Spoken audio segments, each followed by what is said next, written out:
Elementary teachers, 2024 is just around the corner, and depending on when you're watching this video, it might already be here. So in that case, Happy New Year. Now is the best time to start planning for your amazing 2024 school garden for your class.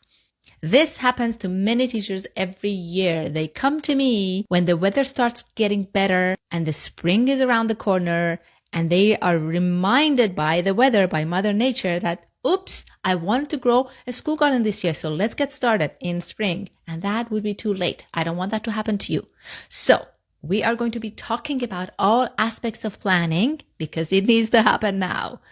Now, I'm going to break it down into different videos. The who of planning, the what, the when, the where, and the how. But if you want all of it plus much, much more, go grab your spot on the School Gardens with Ease 2024 free webinar for elementary teachers, because this is the best time for planning. Now, today I'm going to talk about the who. Who is going to be growing this garden, leading this garden, and supporting this garden.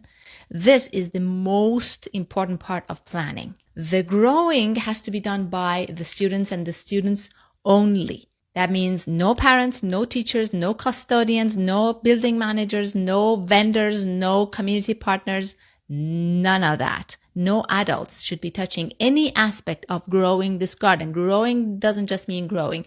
Growing includes the seeding, the sowing, the maintaining, the watering, the harvesting, the seed saving, all of that needs to be done by the students. This makes everything a lot easier and also makes education possible, because anything that's touched by any adult is a missed learning opportunity for the students, and we don't want that. We want this to be a learning garden, and it has to be led by the teachers, the teacher of the classroom, you yourself.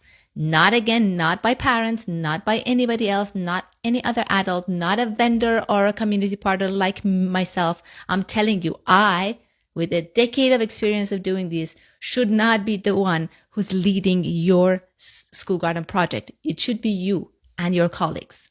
I can lead you, I can guide you, but ultimately it should be you, because you're the one who knows your students best, knows your curriculum best, and knows how to connect this garden to your curriculum and what you want to teach. Because again, this is supposed to be a teaching tool. Now, and when it comes to support, everybody else is there to support. I'm there to support you. Any other vendor or community partner is there to support you. The parents are only there to support you. For example, during the summertime, they can come and support this garden that's already been grown to water it. They can help you with fundraising for the material or the educational program that you want to bring into your classroom to grow this garden. They can support it, but they shouldn't be touching anything. They shouldn't be telling you how to teach, and they shouldn't be actually growing the garden. Tomorrow, I'm going to talk about what. What are the things that you need to be planning for? But again, if you want all of it, the who, the what, the where, the when, and the how, I have a 60-minute webinar called School Gardens with Ease 2024, in which I explain everything. Go grab your spot. Don't miss it. I'll see you tomorrow.